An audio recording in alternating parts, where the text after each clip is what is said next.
Very good morning, students. You are welcome to online class of Oriental Public School. Today I am here with a video of class 10 history, chapter 1, nationalism in Europe. In this video I am going to tell you about the revolution in 1830 and 48.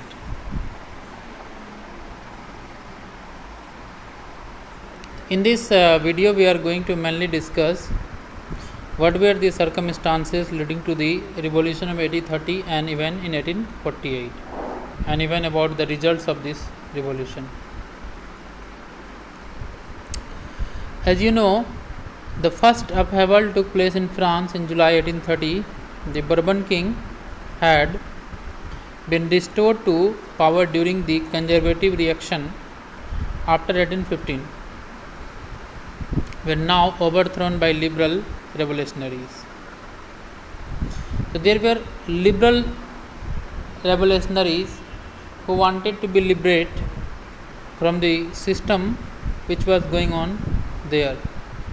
They installed a constitutional monarchy with Louis Philippe at its head. So Louis Philippe was made as the head under the constitutional monarchy in France.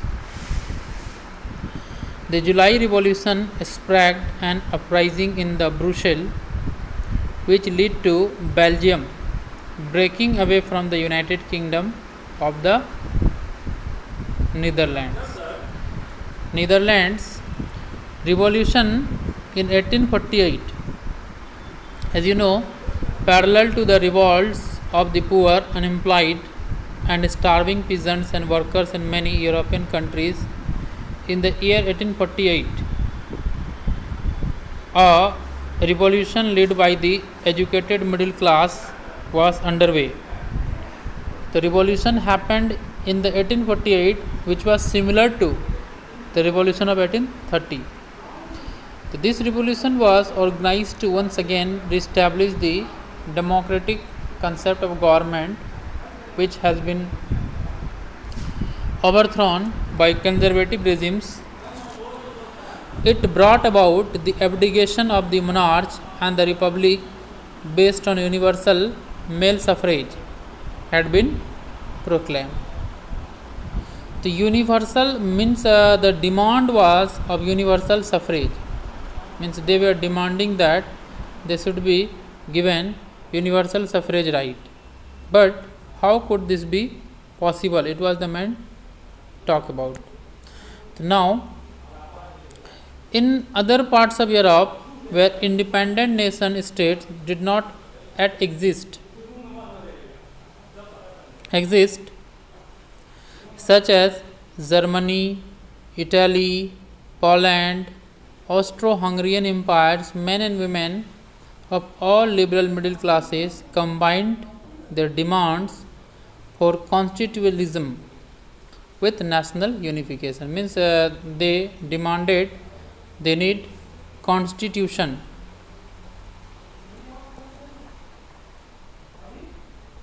and constitution was very much mandatory for the European countries to re-establish the democratic concept of government. So they took advantages of the growing popular unrest to push their demands for creation of nation state or parliamentary government. As you know, creation of nation state was not so easy task. Creation of nation state, it was very much difficult. It was very much difficult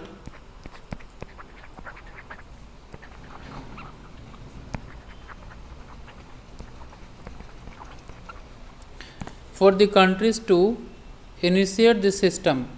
So once again I would like to tell you, They took advantages of growing popular unrest to push their demand for creation of nation state on parliamentary, means even not only creation of nation state, they also want to be implemented parliamentary principles of government, means whatever the government will be there, they should rule according to the parliamentary principles.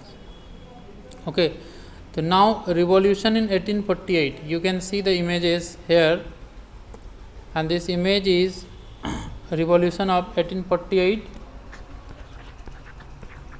and 1830.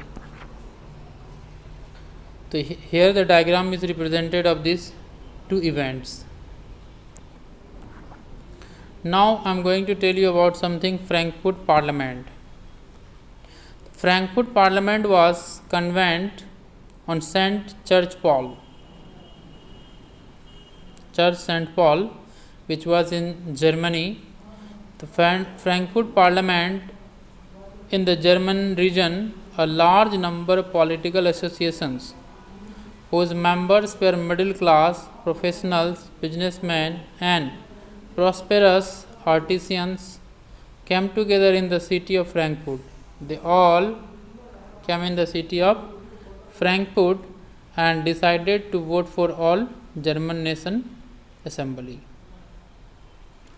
So there was an assembly elected. There was an assembly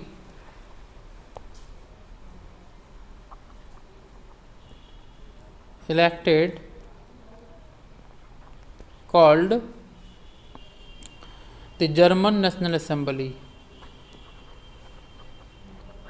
German National Assembly. I hope you have understood this. So this German National Assembly was very much essential part to take the initiatives regarding the formation of democratic government in this country. On 18th May 1848, as you can see, on 18th May 1848, 831 elected representatives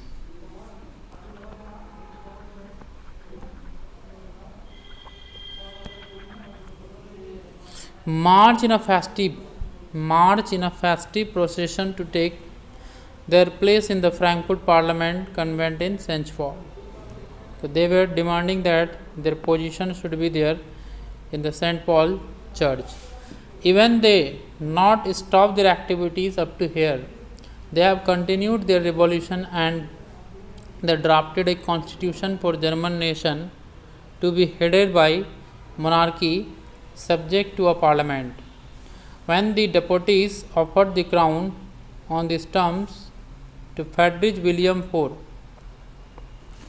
you can see Friedrich Wilhelm IV, King of Prussia. He was the King of Prussia. He rejected it and joined the monarchists to stop the elected assembly. Oppose the assembly. That means he was against the demands that put by the elected assembly. So he condemned it and opposed it with the support of other monarchies. So while the opposition of the aristocracy and military became strong, the social basis of parliament eroded. So the parliament was dominated by middle class who resisted the demands for workers and artisans and consequently lost their support. So gradually they even lost their support. In the end, troops were called in and the assembly was forced to disband. The women were denied suffrage right during the election of the assembly. Means the women were not given right. This was not the happenings of only France or Germany. In entire Europe, this situation was going on. There was no any right for the women. When the Frankfurt Parliament convent in the Church of St. Paul, women were admitted only as the observers to stand in the visitors gallery. I hope you have understood the topic up to here. We will keep the topic continue in the next class. So read up to here. Thank you. Have a nice day.